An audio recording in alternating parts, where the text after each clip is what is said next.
Hi అండి. చాలామంది వచ్చేసి రీచార్జెస్‌కి ఇబ్బంది పడుతున్నాము. మాకు ప్రీవియస్‌గా ఇచ్చిన చాలా అప్లికేషన్స్ తీసుకున్నాం. ఇవి పని చేయట్లేదు. మంచి కమిషన్ లేదు, మంచి సర్వీస్ లేదు అనేసి కాల్ చేస్తున్నారు. సో, వాళ్ళ కోసము మనము ఐకాన్ బిజినెస్ రీచార్జ్ సర్వీస్ వచ్చేసి ఇస్తూ ఉన్నాము. సో, ఇందులో ఏంట్రా అంటే మొబైల్ రీచార్జెస్‌కి కానీ, డీటీహెచ్ రీచార్జెస్ కానీ ఫ్లాట్‌గా వచ్చేసి 2.7% వచ్చేసి కమిషన్ వచ్చేస్తూ ఉంటుంది. ఫర్ ఎగ్జాంపుల్ ఒక ₹1000 లోడ్ చేసామంటే 1027 మనకు యాడ్ అయిపోతుంది. సో, మంచిగానే రన్ అవుతూ ఉంది. అందుకనేసి ఇది ప్రొవైడ్ చేస్తున్నాం. ఇందులో చాలామందికి ఏంట్రా అంటే అమౌంట్ లోడింగ్ ఆప్షన్ వచ్చేసి తెలియట్లేదు అంటున్నారు. ఏం లేదండి. అక్కడ ఏముందంటే 2 ఆప్షన్‌లు ఇస్తాడు. ఒకటొచ్చేసి యూపీఐ ఆప్షన్, ఇంకొకటొచ్చేసి డీఎంటీ ఆప్షన్ అనుకోండి. ఫర్ ఎగ్జాంపుల్ ఇక్కడ అమౌంట్ లోడింగ్ అనే ఆప్షన్ ఎక్కడుంది? యాడ్ మనీ అనే ఆప్షన్ ఉంది కదా ఇక్కడ. సో, దానిపైన వచ్చేసి నేను క్లిక్ చేస్తున్నాను ఇప్పుడు. సో, దీనిపైన క్లిక్ చేసిన తర్వాత ఈ విధంగా 2 వస్తాయి. ఒకటొచ్చేసి ఏంటంటే యూపీఐ, ఇంకోటి ఏంటంటే మూవ్ టు మెయిన్ వాలెట్ అనేసి 2 వస్తాయి. First of all move to main wallet అంటే ఏంటో ఒకసారి చెప్తాను చూడండి. ఇది కదా మూవ్ టు మెయిన్ వాలెట్. ఇక్కడ ఏమవుతుందంటే దీన్ని క్లిక్ చేసిన తర్వాత డీఎంఆర్ టు మెయిన్ వాలెట్ అంటే డీఎంఆర్‌లో మనం ఏమైనా అమౌంట్ లోడ్ చేసుకొని ఉంటే అది మెయిన్ వాలెట్‌కి వచ్చేస్తుంది. అంటే మెయిన్ వాలెట్ నుంచి ఏదైతే మెయిన్ వాలెట్‌లో అమౌంట్ ఉంటుందో ఆ మెయిన్ వాలెట్ అమౌంట్‌ని మాత్రమే మనం మొబైల్ రీచార్జెస్‌కి యూజ్ చేసుకోగలుగుతాము. డీటీహెచ్ రీచార్జెస్ కూడా యూజ్ చేసుకోగలుగుతాము. ఫర్ ఎగ్జాంపుల్ ఏదైనా యుటిలిటీ బిల్స్ కానీ, కరెంట్ బిల్స్, టాక్సెస్ ఇంకా వేరేనటి ఏమైనా మనం పే చేయాలి అంటే అప్పుడు అది డీఎంఆర్‌లో ఉండాలి అమౌంట్. బట్ మనం ఇక్కడ రీచార్జెస్ వరకే యూజ్ చేస్తున్నాం కాబట్టి మనం ఓన్లీ యూపీఐ ద్వారా లోడ్ చేసేసుకొని మెయిన్ వాలెట్‌లో అమౌంట్ లోడ్ చేసుకుంటే సరిపోతుంది. సో, ఈ డీఎంఆర్ అవి మనకేం అవసరం లేదు ఇప్పుడు. సో, నేనిప్పుడు యూపీఐ పైన క్లిక్ చేస్తున్నా. సో, ఇక్కడ 2 ఆప్షన్స్ వస్తాయి చూడండి ఇక్కడ కూడా. ఇక్కడొచ్చేసి మెయిన్ వాలెట్ డీఎంఆర్ అని, ఇక్కడొచ్చేసి మెయిన్ వాలెట్ అని. మనకు మెయిన్ వాలెట్ ఉంటే చాలు. డీఎంఆర్‌తో మనకేం పని లేదు. వీళ్ళొచ్చేసి ఏంట్రా అంటే మన కంపెనీ హెచ్‌డీఎఫ్‌సీ బ్యాంక్‌తో వచ్చేసి టై అప్ అయ్యి ఉంది. ఇదిగోండి ఇక్కడ ఉంది కదా! పవర్డ్ బై హెచ్‌డీఎఫ్‌సీ అనేసి. సో, హెచ్‌డీఎఫ్‌సీ వాళ్ళొచ్చేసి మనకు సపోర్ట్ ఇస్తూ ఉన్నారు. ఓకే. ఇక్కడ మెయిన్ వాలెట్ తీసుకున్న తర్వాత ఇక్కడ అమౌంట్ వచ్చేసి నేను ఫస్ట్ ఆఫ్ ఆల్ ఎగ్జాంపుల్ ఒక 200 ఇస్తున్నా.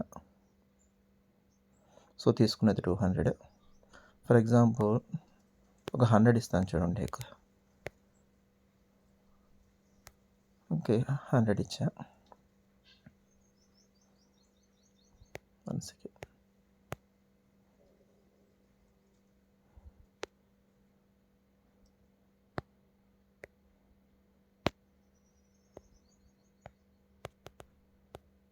ఒక్క నిమిషం అండి.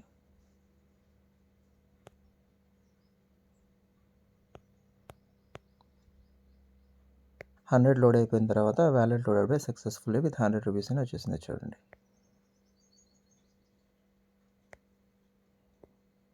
ఇప్పుడు మనము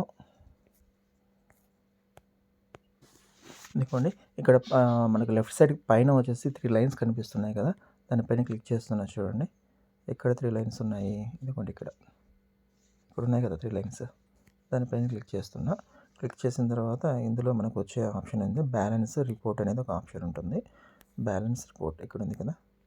బ్యాలెన్స్ రిపోర్ట్ గమనించారా?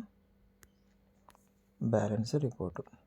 సో, దీనిపైన క్లిక్ చేసిన తర్వాత అందులో ఏంట్రా అంటే మనకు సంబంధించిన ట్రాన్సాక్షన్స్, డీఎంటీ హిస్టరీ, డీఎంఆర్ ఇవన్నీ ఉంటాయి. మనం ఏంటంటే మెయిన్ వాలెట్‌లో అమౌంట్ లోడ్ చేసాం కాబట్టి మనకు సంబంధించింది ఎక్కడ ఉంది అంటే ఇక్కడ ఉంది. ఏంటి మెయిన్ యాడ్ మనీ రిపోర్ట్ అనేసి. మనం ఇందాక ₹100 యాడ్ చేసాం కదా! సో, దీనిపైన క్లిక్ చేసిన తర్వాత ఇదిగోండి ₹100 లోడ్ చేసాము. ₹2.75 వచ్చేసి అమౌంట్ లోడ్ అయిపోయింది. ఓకేనా? ఈ విధంగా మనకు అమౌంట్ లోడ్ అవ్వడం జరుగుతుంది. వెంటనే మనం మళ్ళీ రీచార్జ్ చేసినంత వరకు మనకు అమౌంట్ ఏమీ అట్లే పెండింగ్‌లో ఏమీ ఉండదు. సో, ఈ విధంగా వచ్చేసి మీరు అమౌంట్ వచ్చేసి లోడ్ చేసుకోండి. రీచార్జెస్ వచ్చేసి వర్క్ అవుతున్నాయి. ఓకేనా? వెరీ గుడ్ అండి. థ్యాంక్ యూ మరి.